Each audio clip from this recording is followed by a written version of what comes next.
Nothing changes. They'll be paying tariffs, and we will not be paying tariffs. અમેરિકામાં ચાલી રહેલા tariff war વચ્ચે પ્રધાનમંત્રી નરેન્દ્ર મોદીની કુશળ વિદેશ નીતિ અને ડોનાલ્ડ ટ્રમ્પ સાથેના તેમના મજબૂત સંબંધો ફરી એકવાર ચર્ચાના કેન્દ્રમાં આવ્યા છે। એક બાજુ સુપ્રીમ કોર્ટે ટ્રમ્પના ગ્લોબલ ટેરિફને ગેરબંધારણીય ગણાવી રદ કર્યું, તો બીજી બાજુ ટ્રમ્પે ગણતરીના જ કલાકોમાં વટ હુકમ દ્વારા 10% વધારાના ગ્લોબલ ટેરિફની જાહેરાત કરી દુનિયાને ચોંકાવી દીધી। જો કે આ વૈશ્વિક આર્થિક ઉથલપાથલ વચ્ચે પણ ભારત માટે રાહતના સમાચાર એ છે કે ટ્રમ્પે ભારત સાથેની ટ્રેડ ડીલ પર કોઈ આંચ નહીં આવવા દેવાનો ભરોસો આપ્યો છે।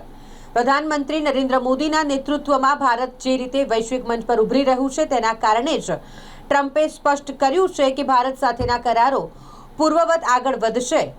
હવે જોવાનું એ રહ્યું કે આ નવો 10% ટેરિફ ભારત માટે અલગથી લાગશે કે જૂના માળખામાં જ એડજસ્ટ થશે। પણ મોદી ટ્રમ્પની કેમેસ્ટ્રીએ અત્યારે તો ભારતનો પક્ષ મજબૂત રાખ્યો છે।